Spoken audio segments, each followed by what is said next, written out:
wait, sorry, that is minus. Okay, so 2 sine squared minus sine minus 1. Sorry, I was looking at the wrong thing on my notes. All right, so let me write that one more time just so it's clean. And we're going to factor that down because it is a quadratic. So when you have a quadratic, you factor it into normal, like parentheses, parentheses like this.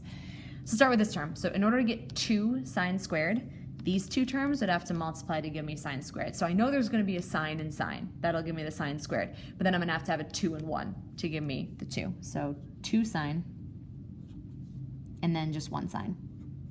Okay, so if I multiply these together, I'm getting my leading term here. So this is where we do like the guess and check method. So minus 1, these two are supposed to multiply to negative 1. So it's either minus 1 here and plus 1 here, or minus 1 here and plus 1 here. It ends up being minus 1 here and plus 1 here. Okay, so we went through a couple of these in class with the guess and check method. If you guess and you guess wrong, you're just looking to make sure that you end up with your middle term here.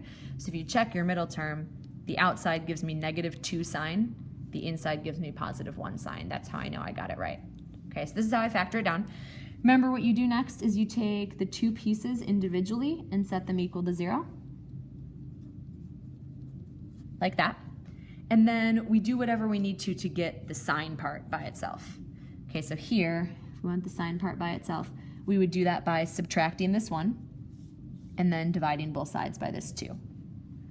So we get that. And then the second one, we get sine by itself by just adding this 1 to both sides. So these are the values that we're looking for on the unit circle. We want any values of sine that are equal to negative 1/2, and we want any values of sine that are equal to 1. So when we're looking on the unit circle, remember y goes with our sine values. So if we want sine of negative 1/2, we're looking for y values of negative 1/2. So if we look all the way around, start looking at our y values, these are all positive. Here are the negative ones. There's a negative 1/2. So that'll be 210. And then there's another negative 1/2. So 330. So 210 and 330. So we get theta equals 210 and 330 from our first one. I should have mentioned that I wanted this one in degrees, and I will tell you that on the test, whether I want degrees or radians. And then this one, where sine is equal to 1. So now we want a y value of 1. So just start looking at the y values. There's 1, so 90. And that's it, just one more, so 90.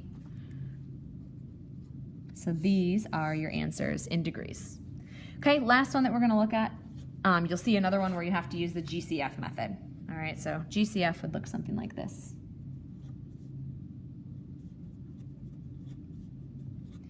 Okay, so this doesn't factor in the traditional sense because you don't have like the 3 separate terms like this, and this isn't just a constant. So this actually does factor by a GCF. So I would say always look for a GCF first.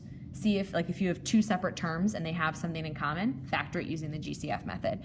So both of these terms have a cosine in common. So you can factor that out, and then you'll write the leftovers in parentheses.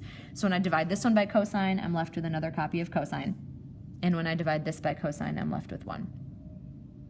Okay, so just like up above, this is now 1 factor, this is 1 factor, and this one we want our answer in radians. So I'll give you one of each on the test, and I will tell you. So take cosine and set that equal to 0, and set cosine plus 1 equal to 0 as well. So I want values of cosine that are equal to 0, so I'm going to look on my unit circle. According to this one, I want values of cosine equal to negative 1. So just subtract the 1 from both sides to get that cosine by itself. So we want cosines of 0 or negative 1, so in radians as well. Back to the unit circle. Remember, cosine goes with my x values, so either 0 or negative 1. So start looking at x values. There's 1, so pi over 2. There's negative 1, so pi. There's the 0 again, so 3 pi over 2. So just 3 values. Here, cosine is 0, so pi over 2 and 3 pi over 2, and then here it's negative 1, so we got pi. So pi over 2, pi, and 3 pi over 2. Make sure you're being careful and giving them in terms of radians or degrees depending on what I ask for. So 10 questions, just like you'll see on the test, 2 from each section, and I hope that was helpful.